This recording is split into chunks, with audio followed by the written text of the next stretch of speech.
I'm happy to be one of the many parts that are pushing for the forward movement of slinging. Another adventure and hopefully another step forward for slinging on Guam and eventually elsewhere. Roman Dela Cruz is known throughout the local sports community for his pioneering work in grappling, and for the last decade and a half, he's been a driving force behind the traditional art of slinging.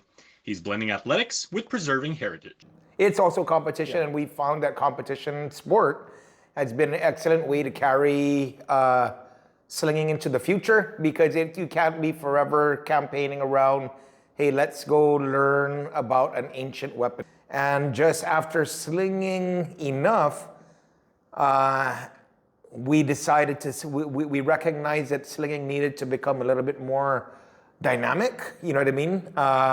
And that's when we came up with a platform for Versus. Cultural preservation is key, but there's also value in competition, with throwing the slingstones requiring technique. It's right up there with other marksmanship events like archery, shooting, and darts. We just wrapped up our first months of Versus. Versus is going to be a 1 year. It's going to be a 1 year event. But accuracy is not the only element of slinging. Something that was another very important side of slinging would be volume, speed. So we created 30-second rounds and a 1 minute round category, and it allows slingers to not just see how accurate they can sling, but how fast they can sling. And Dela Cruz has proudly built a framework to let all people of all age groups try their hand at slinging, with the challenge being accuracy and speed.